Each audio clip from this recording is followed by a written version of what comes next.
بسم اللہ الرحمن الرحیم الحمد للہ رب العالمین والصلاة والسلام علی اشرف الانبیاء والمرسلین وعلی آلہ الطیبین الطاہرین المعصومین المظلومین اما بعد وقد قال اللہ سبحانہ وتعالی فی کتابہ المجید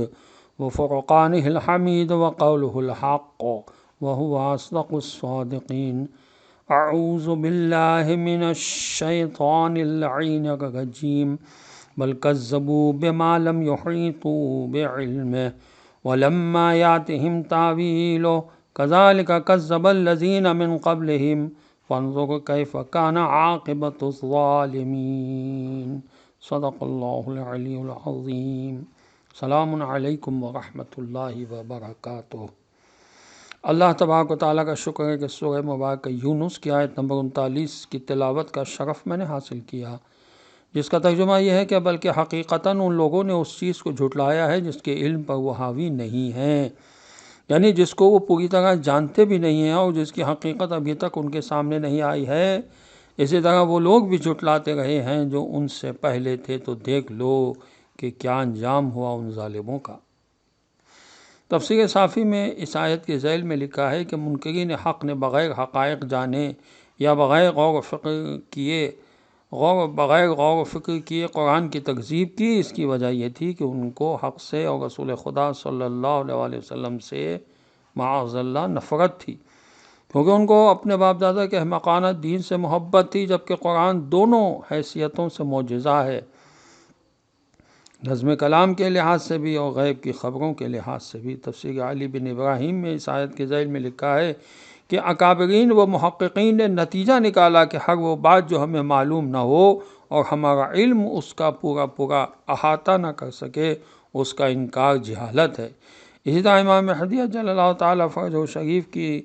غیبت سے جو معتبر احادیث سے ثابت ہے، اگر عقل اس کا پورا احاطہ بھی نہ کر سکے تو بھی اس کا انکار جائز نہیں۔ تفسیر عیاشی میں عقیدہ رجعت کے بارے میں حضرت امام محمد باقر علیہ السلام سے روایت ہے کہ رجعت کے بارے میں پوچھا گیا تو فرمایا، تم مجھ سے وہ باتیں پوچھ رہے ہو جن کا وقت ابھی نہیں آیا۔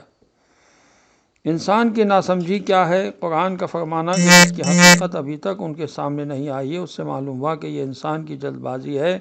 کہ جس بات کو پوری طرح نہیں سمجھتا اس کا انکار کر دیتا ہے۔ شاہ ولی اللہ صاحب نے اپنی تفسیر میں لکھا کہ اور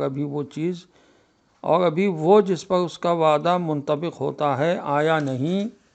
اور ان کے بیٹے شاہ عبد القادر صاحب نے لکھا موضوع القرآن میں کہ اس کی حقیقت تو نہیں آئی، یعنی جو وعدہ ہے قرآن وہ بھی ابھی ظاہر نہیں ہوا ہے۔ شیعہ تفاسیر میں تفسیر علی بن ابراہیم میں لکھا ہے کہ یہ آیت رجعت کے بارے میں ہے، اب جو اس حقیقت کو نہیں سمجھتے وہ جلد بازی میں اس کا انکار کر دیتے ہیں۔ تفہیم القرآن میں اس آیت کے ذیل میں لکھا ہے کہ مطلب یہ ہے کہ قرآن کے منکروں نے قرآن کا انکار اس لیے نہیں کیا کہ انہوں نے تحقیق کر لی ہو کہ معاذ اللہ قرآن ایک جعلی کتاب ہے، یا جو حقیقتیں قرآن پاک میں بیان کی گئی ہیں وہ علمی طور پر غلط ثابت ہو چکی ہیں، یا انہوں نے پردہ غیب کے پیچھے جھانک کر معلوم کر لیا ہے کہ حقیقتاً کوئی خدا موجود نہیں ہے، نہ کوئی فرشتہ ہے اور نہ جنت جہنم کوئی چیز ہے۔ منکرین حق تحقیق یا علم کی بنا پر یا ابدی حقیقت و انکار نہیں کر گئے ہیں، بلکہ صرف اٹکل پچو نرے اپنے اونٹ پٹانگ گمان کی بنا پر قرآن اور ابدی حقیقتوں کا انکار کر گئے ہیں۔ ان کے انکار کی کوئی علمی عقلی ٹھوس بنیاد نہیں ہے۔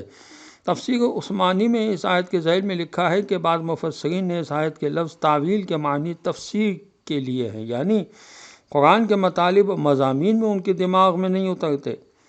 قرآن کے مطالب اور مضامین ان کے دماغ میں نہیں اترتے، اور بعض مفسرین نے تعویل سے مراد پیشین گوئیاں لی ہیں۔ مطلب یہ ہے کہ قرآن کی تکذیب کی ایک وجہ یہ بھی ہے کہ قرآن نے جو پیشین گوئیاں کی ہیں ابھی ان میں سے بہت سو کے پورے ہونے کا وقت نہیں آیا ہے،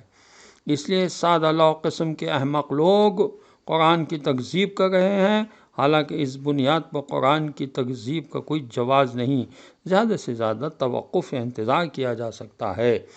تفسیر نمونہ میں اس آیت کے ذیل میں لکھا ہے کہ وہ قرآن کا انکار اشکالات اور اعتراضات کی بنا پر نہیں کرتے تھے، بلکہ ان کی تکذیب اس وجہ سے تھی کہ اس کے مضامین سے آگاہ نہیں تھے، در حقیقت ان کے انکار کا عامل اور سبب ان کی عدم آگاہی اور جہالت تھی۔ وآخر دعوانا ان الحمد للہ رب العالمین۔ السلام علیکم ورحمۃ اللہ وبرکاتہ۔